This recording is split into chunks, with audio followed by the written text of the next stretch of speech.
Well, hello there, my YouTube friends. Since Andy, your lonely libertarian citizen of Simi Valley, California. Um, Yesterday was really interesting. I think we all know out there about Mr. Joe Stack. Uh, just your average American, hardworking, tried to do the right thing, tried to earn a living for his family, tried to, he was a bass player in a band. He was cordial. He was, jovial. He was gregarious. I've heard a lot of interesting things about Mr. Joe Stack. The paper had a picture of him playing his, bass guitar in a band. He is just your average guy, just like me, just like you, who basically, unfortunately, felt that he was oppressed. Now, it's sad. I know people who've had run-ins with the IRS, and it is tedious. It is frustrating. They take your property before, you know, uh, you know, basically they take it first and ask questions later. Kind of like we shoot first and ask questions later. And the sad thing is that they run roughshod over the Constitution in many ways. And Mr. Joe Stack, well, was at the end of his rope. He decided he was getting older, wasn't going to win the battle. Couldn't get done and what he had done.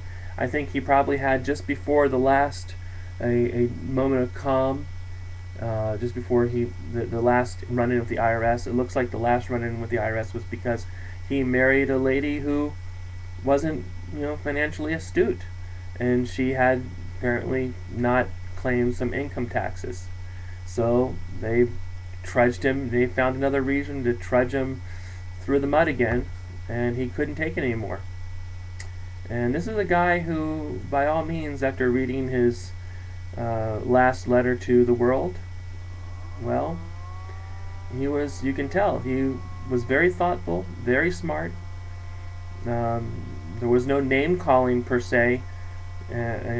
He had his issues, and he did call the people running this government of ours liars, thugs, cheats, scoundrels. But his message was quite clear. He laid it out thoughtfully, and when you read it, I gotta tell you, you realize he was not crazy. He was no terrorist. What Joe Stack could possibly be, he could be the game changer. Now, when people, I came across from this, I said, okay, now this guy must be nuts. I said, there's got to be something with him. But I read his whole thing, and then what it really got me was immediately the government tried to shut that down. The first thing that they did was they shut down his website, the website for his business. After his death, they shut down his free speech, or at least tried to, but by happenstance, they were a little late, because we pay them a lot of money, but they're not exactly quick about everything. So, well, they didn't get to it. The smoking gun got to it first, because they're a private enterprise. They need to make their money. They need to sell their ads, and they're quick on their feet because they have a fiduciary responsibility to themselves.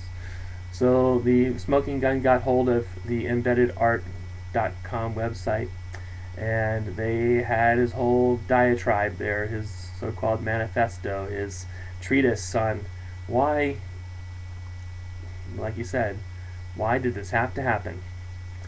Joe Stack may go down as being the Don Quixote of our time, except he actually did crush the windmill. He crushed the windmill. Maybe he didn't bring it down. There'll still be the windmills will still exist, but he did crush that one particular windmill. He crushed it, and I hope that sent a great message. It's really unfortunate that probably innocent people lost their lives, and I think they did. And the government definitely has blood on its hands. They have to acknowledge that. At some point they will, or we will. We will acknowledge it, because we will finally actually shut down the windmill. But Joe Stack, he's a game changer. You can't deny it. Joe Stack is definitely a game changer, and I think historians may be writing about Joe Stack. He's definitely left his mark. In the end, he left his mark, and I don't commend him for killing people. I don't commend him for violence, but I definitely commend him for, you know, for finally standing up for what he believed was right. He did stand up his whole life. He stood up for what he believes was right, and when he couldn't take it anymore, this is what happens. He answered his own question. He answered the question for us, and maybe we should look at this from the standpoint of, do we really want more Joe Stacks? Maybe we should change so we prevent ourselves from having more Joe Stacks. That means create more freedom, create more opportunity, and let's get rid of this tax system that destroys people. Taxes are only meant to collect revenue for the government, but when that revenue destroys people, then we have a problem. It's excessive and it's oppressive. We all know that. And it's time that we as Americans wake up. I suggest everybody read the Joe Stack story because it's enlightening. I think Joe Stack is a game changer. Good or bad, he's a game changer. So there you have it, people. That's my message to the world today. Although I will say one thing. I've been noticing, and I don't know why this is, but I've been getting lots of Canadian pennies recently in my change. These are 3 that I got this week in my change. Apparently, maybe people who have had these sitting around the house are starting to spend them because they don't have any money, and they guess, well, maybe no one will notice that they're Canadian and they shouldn't be used here. But well, I like them. They're pretty, so I guess I'll just hold on to them. That's it, guys.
Hello, oddfellowsbooks. How may I help you?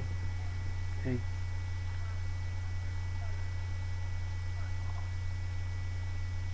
Oh, there is?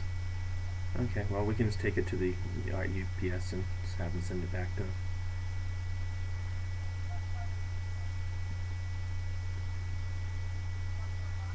Okay. Okay, well, we'll send it back to them. I'll just take it to UPS and send it back. I thought I'd sent back all of them. I took 3.